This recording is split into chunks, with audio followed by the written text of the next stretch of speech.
जय हिंद दोस्तों, जैसा कि आप जानते हैं कि सेना के ऊपर देश की सुरक्षा को लेकर बड़ी ज़िम्मेदारी रहती है और दोस्तों सेना में डिसिप्लिन को सबसे ज़्यादा दोस्तों जो अहमियत है वो दी जाती है। तो दोस्तों सुप्रीम कोर्ट की तरफ से एक ऐसी जजमेंट सामने आई है जिसमें दोस्तों एक ईसाई जो आर्मी अफ़सर है, उनको सेना से बर्खास्त कर दिया गया था। तो दोस्तों उसी से संबंधित एक जजमेंट सामने आई है कि किस तरह से दोस्तों उनका जो काम है वो अनुशासनहीनता माना गया और उनको दोस्तों सेना से बर्खास्त कर दिया गया क्योंकि दोस्तों उनको गुरुद्वारा परेड के लिए डिटेल किया गया था, लेकिन दोस्तों गुरुद्वारे में जाने के लिए उन्होंने मना कर दिया था, जिसके कारण दोस्तों उनका दोस्तों इस फैसले को अनुशासनहीनता मानते हुए दोस्तों उनको सेना से बर्खास्त कर दिया गया। तो दोस्तों पूरा मामला क्या है?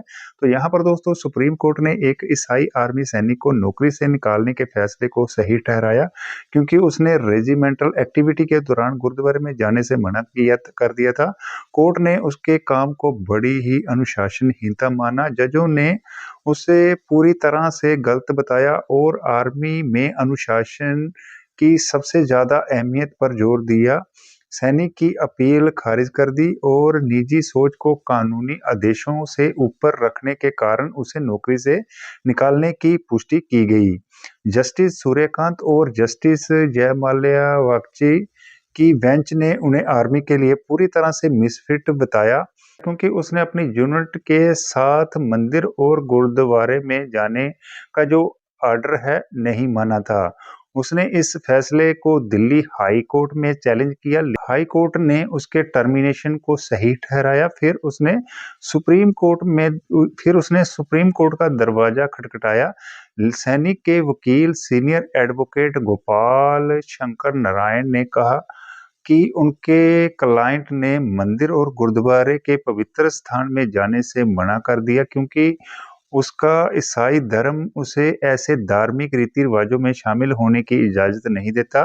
उन्होंने ये भी कहा कि सैनिक का 6 साल का जो सर्विस रिकॉर्ड है वो साफ था और वह सिर्फ उन्हीं कामों से बचता था जो उनकी अंतरात्मा के खिलाफ थे। हालांकि सुप्रीम कोर्ट को ये बात राजी नहीं हुई। जजों ने कहा कि आर्मी पर बहुत बड़ी जिम्मेवारी है और डिसिप्लिन बनाए रखना चाहिए।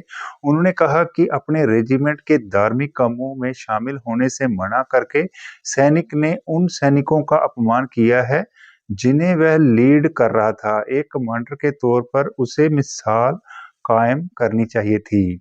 तो यहाँ पर दोस्तों जैसा कि आप जानते हैं कि सेना में चाहे आप किसी भी धर्म से बिलोंग करते हो, हर एक सैनिक कंधे से कंधा मिलाकर काम करता है। तो दोस्तों सेना में अगर आपने सर्विस करनी है तो आपने किसी भी धार्मिक प्रोपोगंडा से बचना है। सोशल मीडिया पर जो मर्जी कहा जाए, आपने उन बातों के ऊपर ध्यान नहीं देना है क्योंकि ऐसे कुछ ही लोग होते हैं जो देश का माहौल खराब करते हैं। तो दोस्तों आपने इन सब बातों के ऊपर ध्यान नहीं देना है। वीडियो अच्छा लगा तो वीडियो को लाइक करें, चैनल को सब्सक्राइब करें। मिलते हैं दोस्तों नई अपडेट के साथ नेक्स्ट वीडियो में। जय हिंद, जय भारत।